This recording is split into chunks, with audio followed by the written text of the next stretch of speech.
छोटे मोटे 2-4 अधिकारियों को सस्पेंड कर दिया गया, लेकिन वहाँ के एसपी का क्यों नहीं सस्पेंड किया गया, वहाँ के डीएसपी का क्यों नहीं किया गया?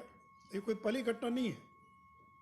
4 महीना पहले उसी के बगल में घटना घटी जिसमें 7 लोग मरे थे जहरीली शराब पीने से। तो जिस एसपी के कार्यकाल में इतनी घटनाएं घट जाए, उस एसपी पर आपने क्यों नहीं कार्रवाई की? क्या एसपी की किसी दरोगा की हिम्मत है कि बिना एसपी के संरक्षण के और वो खुलेआम शराब बिकवा दे? कहीं ना कहीं तो संरक्षण है। और से मैंने कहा कि मुख्यमंत्री जी इस्तीफा दे दीजिए और जल्द से जल्द तेजस्वी यादव को बिहार का मुख्यमंत्री बना दीजिए, क्योंकि उन्हीं के लोग हैं, उन्हीं के समर्थक हैं जो ये शराब का अवैध व्यापार करते हैं। कल मुख्यमंत्री बन जाएंगे तो शायद उनके लिए रोकना आसान हो जाएगा। तो इसलिए मित्रों, स्थिति नियंत्रण के बाहर हो गई है और 4 लाख लोग जेल जा चुके हैं, जैसा मैंने आपको शुरू में बताया। उसमें 90% SC ST EBC, और इतने गरीब लोग के जेल चला गया तो बेल कराने की भी उनके पास पैसा नहीं कि वो बेल करा सके, इतनी भी क्षमता उनकी नहीं है। तो 2 घूंट शराब पीने की इतनी बड़ी सजा, मौत उसकी सजा नहीं हो सकती है, और ये सजा आप दे रहे हैं, मौत उन गरीबों को सजा दे रहे हैं। दूसरे मित्रों, हमारी पार्टी के लोगों ने विधानसभा में, विधान परिषद में और बहुत मजबूती के साथ इस मुद्दे को उठाया है। आगे भी हम उठाएंगे। कल भी पूरे बिहार के अंदर बंद का, बाकी का कार्यक्रम आयोजित किया गया था।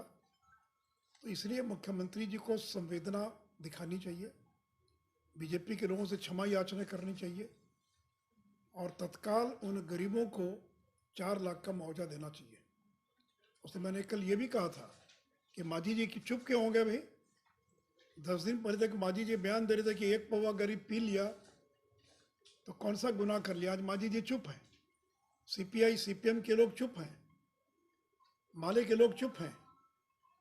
तो मैं सभी राजनीतिक दलों से अपील करूंगा जिनमें थोड़ी भी संवेदना बची है, और जो लोग सहयोगी दल हैं महागठबंधन के अंदर, कि वो भी नीतीश कुमार पर दबाव बनाएं।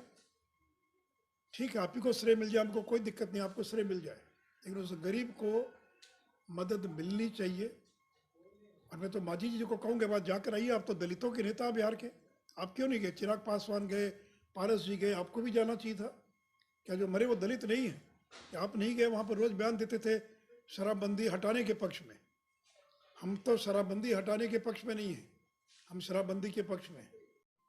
जितना भी बाजार है, जितना भी पान का गुमटी है, इस प्रकार के, और बाजार और गुमटी ये मेन केंद्र है जो लगा। बाकी कोई थोड़ी मेरे सामने आया बेचने वाला की जो है, पूछने पर कोई बताता भी नहीं कौन बेचने वाला है। लेकिन बेचने वाले लोकली होंगे ना, कोई यूपी से तो नहीं ना आए होंगे बेचने वाले।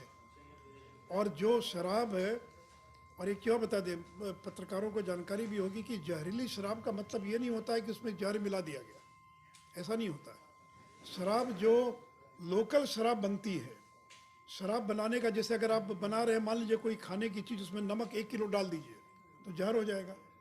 तो बनाते समय जो प्रक्रिया होनी चाहिए, चूँकि उनके पास कोई उस प्रकार का यांत्रिक साधन नहीं है, तो उसमें ज़्यादा बॉयल कर दिया, स्टीम ज़्यादा निकल गई, कोई चीज़ की मात्रा ज़्यादा हो गई, तो वो शराब जो है जहरीली हो जाती है।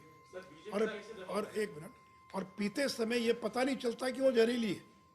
अगर मालूम पड़े तो आदमी थोड़ा सा चखने के बाद छोड़ दे उसको, लेकिन वो पता नहीं चलता। उसका असर तो 1 दिन के बाद, 6 घंटे के बाद, 8 घंटे के बाद, जब आँख की रोशनी कम होने लगती है।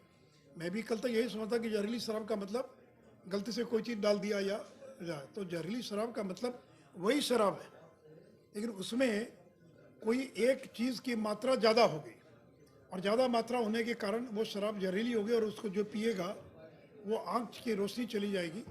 और जिन लोगों की आँखों की रोशनी गई या कम हो रही थी, उनको तत्काल अगर इलाज की व्यवस्था होती तो शायद बचाया जा सकता था।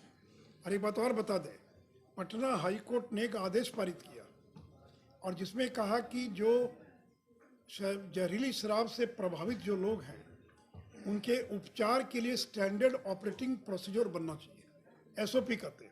किसी भी इलाज के लिए क्या तरीका होगा, इलाज की क्या प्रक्रिया होगी। कोई कोविड का पेशेंट गया तो एक WHO या भारत सरकार या बिहार सरकार का स्वास्थ्य विभाग एक उसका गाइडलाइन तैयार करता है कि कोई मरीज अगर आ गया तो उसकी क्या प्रक्रिया होगी उसके इलाज करने की। अब डॉक्टर को पता ही नहीं है, अरे बोले तो यार हमको, डॉक्टर को पता ही नहीं है क्या SOP है, कैसे इलाज करना, क्योंकि रोज तो इस तरह का कोई मरीज आता नहीं है कि वो इलाज कर सके। तो ये हाईकोर्ट का आदेश था कि SOP का निर्धारण किया जाना। हाँ पूछिए।